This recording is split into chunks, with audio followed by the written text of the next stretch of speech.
Welcome to IT Visionaries, created by The Mission, your #1 source for accelerated learning. The writing's on the wall. More and more businesses are racing to develop products and services that can be subscribed to. Why? For the practical reasons that Wall Street and investors love the predictability of subscription revenue, but also for a larger reason, because subscription offerings give you the certainty and resources to allow you to serve your customers and clients in a whole new way.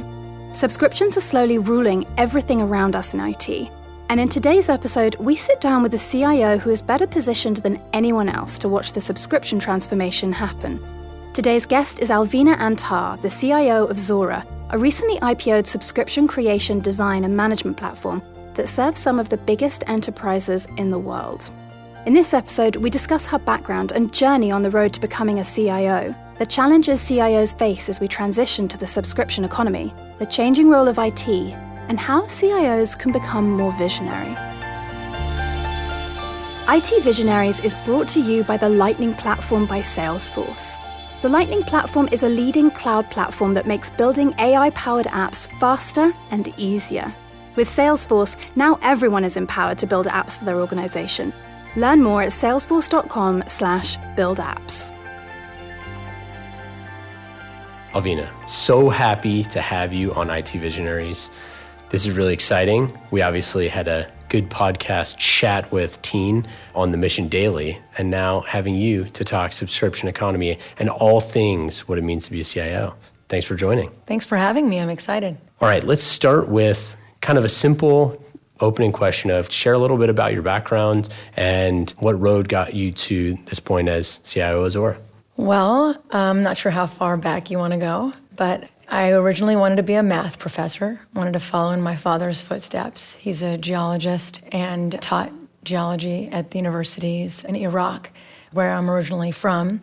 And he urged me to look at other fields as I was wanting to pursue education. And so I was looking around and came across computer science with heavy math influence. And so I figured I'd give it a try. My first year in, it was interesting, but not what I had thought that I had signed up for. But my father said, just stick with it.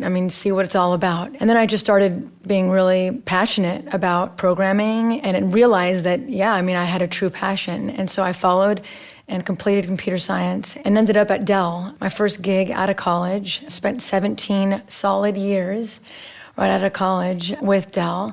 And I joined there because I was inspired by Michael Dell's build-to-order model, right? Yeah.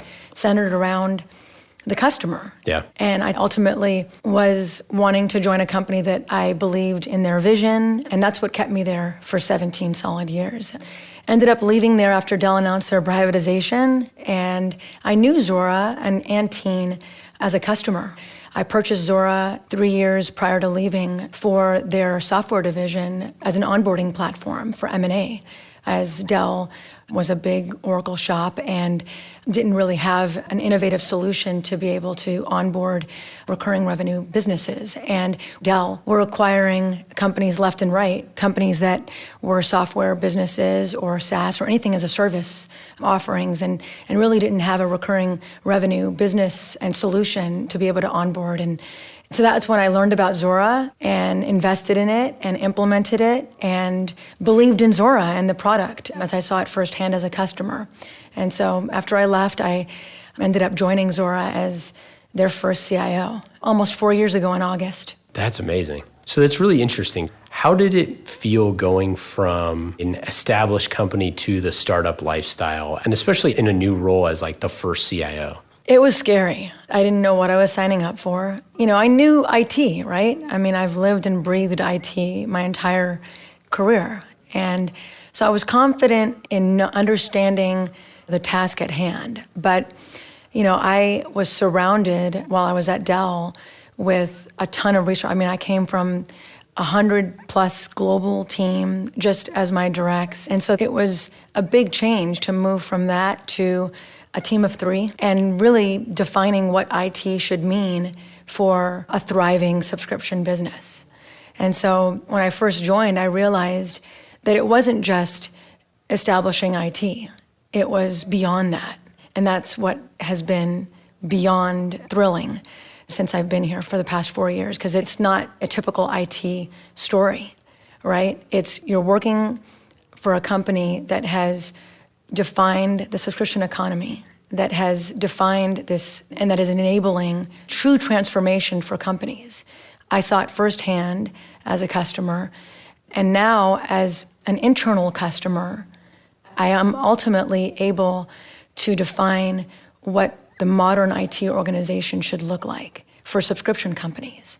And so that positioning is an opportunity where I am able to truly establish relationships beyond what I had ever expected with my peers across the industry. That's remarkable. So talk about your scope of work as the CIO. How much product development are you involved in, or like product refinement versus internal CIO priorities? Yeah, I mean, the reality is that is a critical component of my role. And at one of the prior events that I attended, I was talking about Subscribed and Teen's book. And I caveated that, I'm not a salesperson. And the last thing I'm doing is trying to sell Zuora.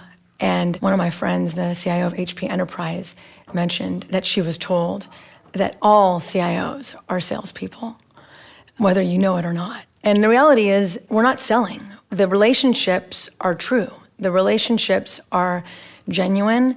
The feedback and understanding and developing deep expertise in your product is extremely powerful because your peers know that they trust you. They know that you're a credible reference.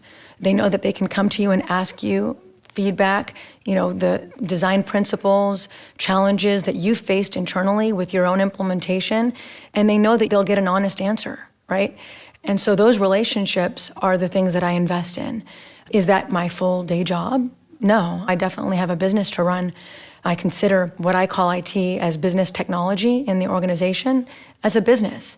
And yes, I have a business to run, but part of that business is also sharing my challenges, my experiences, not only with customers and prospects, but also with our product and engineering organization on what I expect from the product. It's really interesting. And you sit at a critical intersection where you can see across a ton of different organizations and find out about trends and use data and leverage that to inform other people. And you created this CIO exchange, the Subscription CIO exchange. Talk to me about what was the genesis for this and what was kind of the idea behind it? Yeah, I specifically call it Subscription CIO exchange because I get invited to, and we all CIOs get bombarded with exchanges and dinners and we're not necessarily networking type of people. We're technologists that want to focus on technology and solving real problems, real business problems through innovative solutions, right? And the last thing we want to do is talk. But why I started this is because of the phone calls and the emails from my peers. I came in as a first-time CIO. I didn't necessarily have this exhaustive network of CIOs that knew me and wanted to reach out, but because of Zuora and how critical Zuora is to the transformation of companies. I mean, it is sitting at the heart of your quote-to-cash architecture. It's not some point solution that you purchase because you have to and you let it run and it's, like any other SaaS solution. This is a critical system that is integral to your entire revenue. And so that solution needs to be foolproof, right? And so building relationships with peers is critical because they're looking for guidance, right? Because a lot of my peers are either born subscription companies that have built homegrown solutions and are tired of investing hundreds of thousands of dollars on homegrown solutions. Some are from companies like where I came from, like Dell, where they're big Oracle SAP shops, and they've tried to support recurring revenue businesses using thousands and hundreds of thousands of SKUs, and they've realized that doesn't work, and that they need to think of innovative solutions, and they want to learn from the smaller, more agile and nimble organizations on what the new quote-to-cash architecture looks like. And so those are companies that are pivoting. They're either pivoting their entire revenue or they're trying out a new product. And testing it out. And they need the agility through solutions. And so I realized that, initially I thought it'll just be a bunch of SaaS CIOs talking about challenges as a CIO of a SaaS company. But the reality is the network is touching every industry, touching every size company. And it's just a powerful discussion. And so the exchange, the positioning is that there's no sales, there's no partners, there's no one involved beyond me and my peers. And I ask for either customers to share their business case. The last CIO exchange in San Francisco, I had one of our early customers share their business case that they presented to the board. And it wasn't a business case on purchasing Zuora. It was a business case on the business transformation and the technologies that were required to enable that transformation, which is really informative, right? As we all, as technology leaders, we present to our CFO and our CEO business cases that justify the investment that we're looking to make. And so that information is gold, right? I mean, with this podcast, part of the thing that we've talked about is that this is a replacement for webinars, right? There's thousands and thousands of webinars that are out there, and they're disparate, and there's lots of other things that are going around with that. But if this can be a resource for CIOs and IT leaders to learn best practices and trends in IT, that's pretty valuable. And I think that there's just a lot of value in getting customer feedback and taking those things and talking about those challenges. And to that point, I mean, what are some of the challenges that CIOs face? What are some of the things that you hear on a daily, weekly, monthly basis that are the challenges that are up front that, is the headache that they go home with at night? I think the main one that I think about first is there's a ton of legacy investment. And the reality is there's a lot of people and money that's gone into these investments. And so at what point do you cut the cord?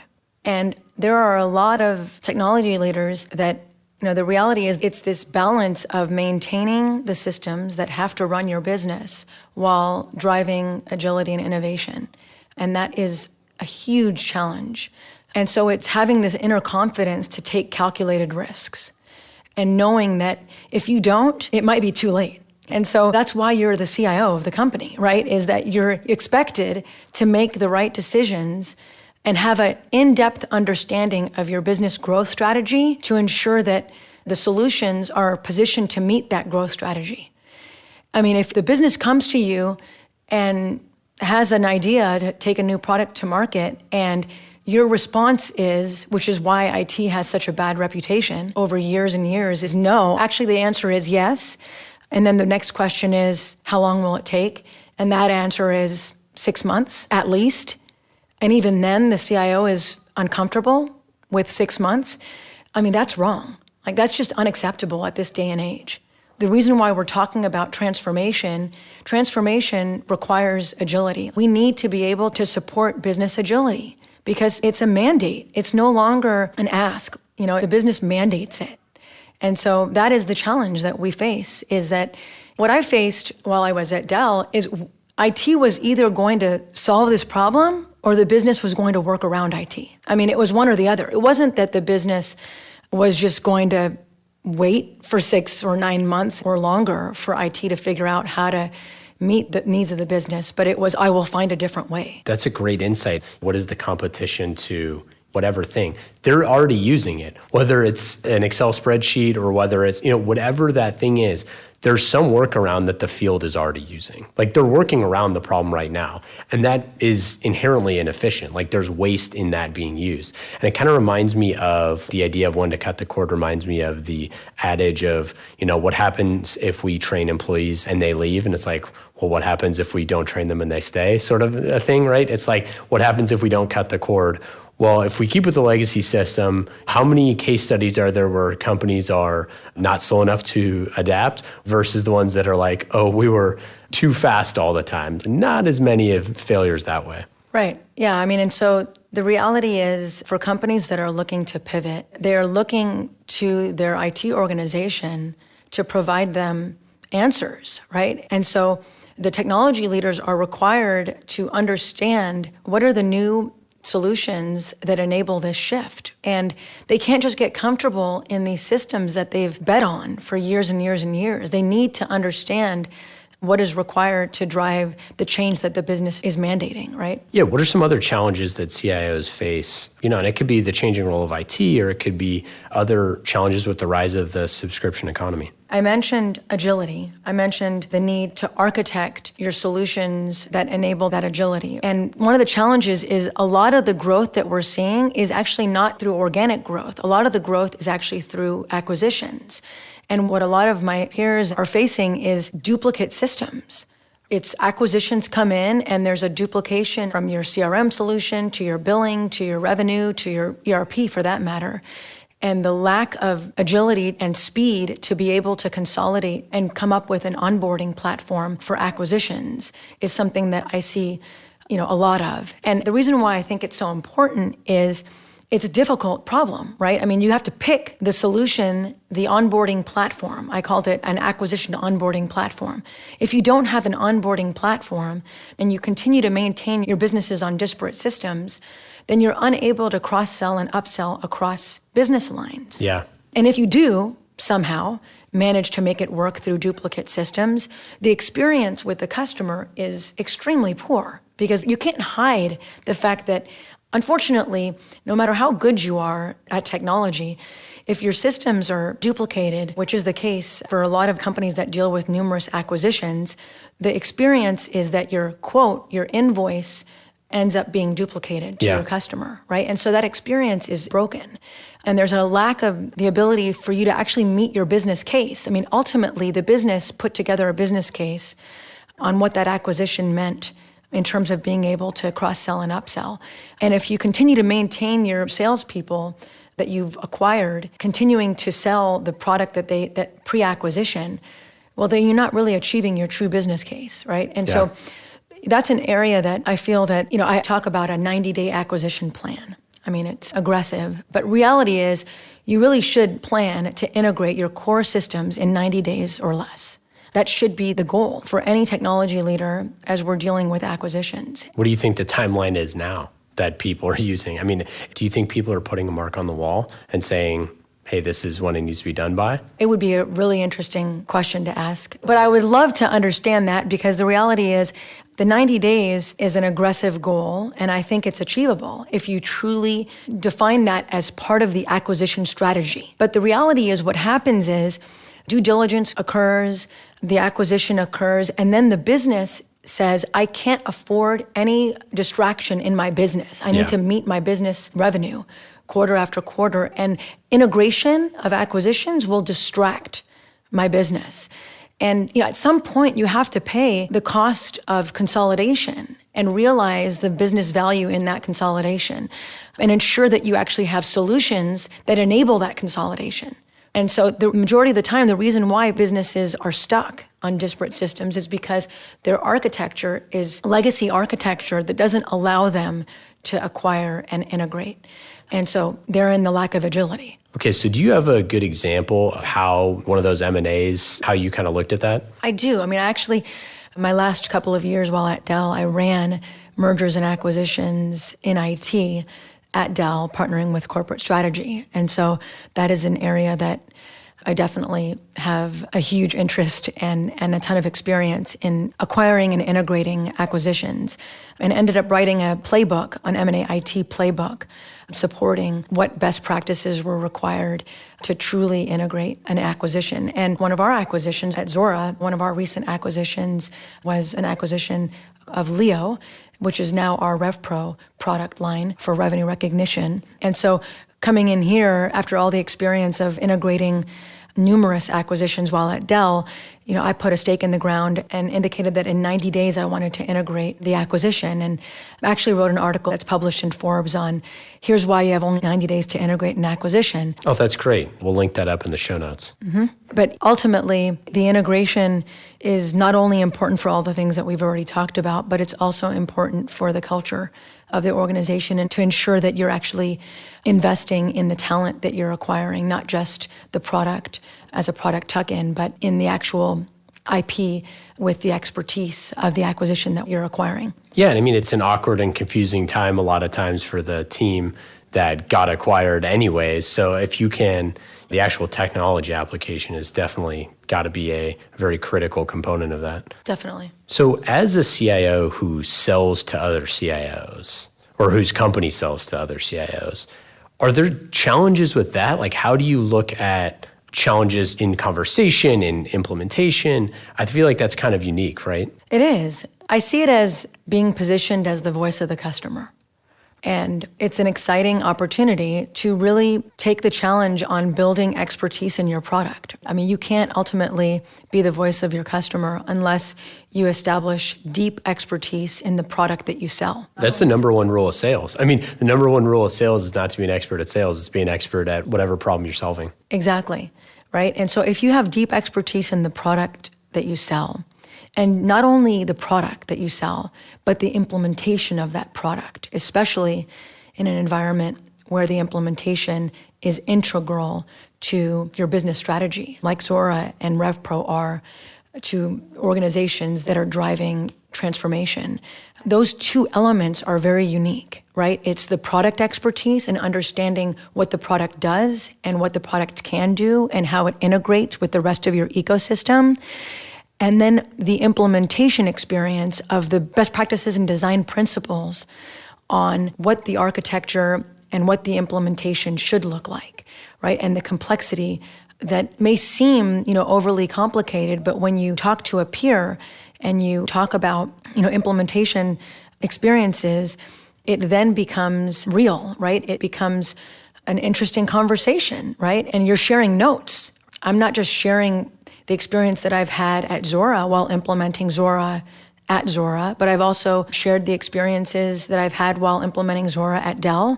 I've shared my experiences understanding the implementation of all the other companies that I've been engaged with, right? And so those experiences are things that the trusted network of subscription CIOs in the community are wanting to learn from and engage in, so that we can all collectively grow and thrive. Yeah, I think it's a really salient point because I don't offhand know what the average CIO life cycle is. I know for CMOs, it's like a year and a half. It's like 18 months, right? So if you're It's got to be less than 5 years. Yeah, it's probably less than 5 years, right? So if you're saying like, hey, we're going to go on an implementation is going to take a year, potentially 20 to 25% of the entire time that they're going to be at the company, you're talking about, number one, the future of their career and their organization, but like time is ticking, and I think that understanding not only what the product does, but also how the implementation affects that company in life is ridiculously important. Right, and it is. And what I've found is that no matter how many times you've been a CIO, like there are numerous CIOs that are, this is their 10th CIO position in organizations. The reality is the experience is different. The challenges are unique. And so the conversations that I have, whether it's a first-time CIO that wants to learn what my experience was, 4 years ago as a first-time CIO, and the challenges that you're facing when you're trying to build an organization from ground up, and educating a growing and thriving business on what IT is and should be, right? Those are different conversations than conversations with longtime CIOs who have a ton of experience with legacy architecture and are really wanting to understand new innovative solutions and the new way that technology leaders are shaping the business, right? And so this is why I'm most excited about CIOs, because for the longest time, it's been uncool to be part of IT. And for the longest time, there's numerous people in my years of experience that have tried to pull me out of IT, pull me into the business side, right? Take me out of the dark side. But, I love IT and I have a passion for technology and enabling the business through technology. And the time is better than ever for technology leaders to step up, take these risks, help enable the change and success that your business expects from you, and truly drive transformation as a business. We've talked for years and years about IT being, the service provider, and moving from service provider to change agent, and those conversations are gone. Like now IT is a differentiator. Like without a true technology leader that understands technology and that is positioned to differentiate your business, good luck. Right? Yeah, it's a competitive advantage. It's your competitive advantage. Something that's an interesting trend that I'm curious about your thoughts is that it seems like a lot of companies, before they IPO, they bring on a CIO. And it's kind of like they're building the leadership team, and this is the team that we're going to kind of quote unquote go to war with, right? And your thoughts on this are that might be a mistake. Tell me why you think that is. Well, I mean, we were just talking about the technology leader being the differentiator, right? And differentiating the business, right? And enabling these growth strategies and bringing in a CIO late in the game just to be able to ensure that you've got the proper corporate security and risks and controls prior to exit is late. I mean, obviously better late than never, but it's late in the game, right? The time is well past. Every CEO of a thriving company should be ensuring that they will have the right technology expertise in-house, just as much as they have a technology leader focused on their product, that they have the right technology expertise in-house to ensure that they're able to meet their growth strategies. It's a classic adage that if you want to be a big company, you need to act like a big company. And from the very onset, I think that that's an astute observation. And I would say that a theory I have for that is that it's a pretty big jump to go from being a CIO to a CIO where you have one direct report or potentially 0 direct reports early on. I mean, you came on and you had 2, right? You had a team of 3 people. I mean, I think that that's kind of a tough thing to ask, but if you think about, hey, we're going to build this team from scratch. I mean, potentially that's one of the reasons, like you built your team, right? That's an advantageous place to be, but it also allows you to not just build the team, but influence all of the infrastructure decisions that you make for the foreseeable future. And what you're kind of saying is, if you just inherit a bunch of people's work and then clean house and rebuild, that's time intensive, it's labor intensive, and it's just not a good strategy. Right. And the reality is, it's not that these companies don't have IT. They don't have strategic leaders. Call them a CIO, call them whatever you want. Yes. Right? They don't have a strategic visionary. The CIO, the leader, needs to be a visionary, just as much as the product leader needs to be a visionary, and the marketing leader needs to be a visionary. I mean, technology requires vision, a strategic vision at that, to ensure that the business processes and the architecture is positioned to meet that vision, right? And so if you have someone that's just focusing on the infrastructure and the network for your global offices, that's a beautiful thing, right? But that's table stakes. That's not differentiation. I love that. That was great. All right, are you ready for the lightning round? I'm scared. Okay, so the lightning round. These are fast and easy questions. The lightning round is brought to you by the Lightning Platform by Salesforce. Fast and easy, right? All right, number 1. What app are you using on your phone that is the most fun? Slack. Oh, most fun. That's pretty good. It's great. We go crazy on our Slack channel. We're also in media, so we have lots of craziness. What is your favorite time-saving tool? Evernote. Oh, yeah. I'm able to find anything, my thoughts, at my fingertips. Do you use like the speech text, just press the button and share your thoughts? Yeah. Are you using any cool chatbots? No. All right. Favorite team, sports or otherwise? Houston Rockets. All right. Got a lot of trouble here being in the Bay. Like the Warriors fans. I'm from Texas. Favorite podcast or audiobook? I can't say yours. No, it's all right. I mean, I'll take it. Favorite recent book? You Aren't Ruining Your Kids. Ooh. By Sheila Jordan. That's a good one. That's a new one. I don't know that one. We'll have to put it on the queue. Favorite content or show or mini-series that you're watching? I do not watch TV. Gosh, we get that way more than you think. A lot of senior leaders not watching the tube. That's great. Favorite one-day getaway in the Bay Area? Tahoe. That was the best. Napa? I can't decide. What technology are you most excited about in the next 10 years? Crypto. Are you doing anything with crypto right now? Not at this time. All right, what is your advice for a first-time CIO? Be fearless. I love it. That's it. That's the lightning round. Final thoughts here? I really enjoyed this conversation, and I'm excited to see some of your speakers in the IT podcast. And just bringing the voice of technology leaders to the podcast world is exciting. Yeah, it's a blast so far, and we have some good ones lined up. Awesome. Thanks so much. Thanks for having me. Thank you again to our friends at Salesforce. IT Visionaries is brought to you by the Lightning Platform by Salesforce, a leading cloud platform that makes building AI-powered apps faster and easier. With Salesforce, now everyone can build apps for their organization. Learn more at salesforce.com/buildapps.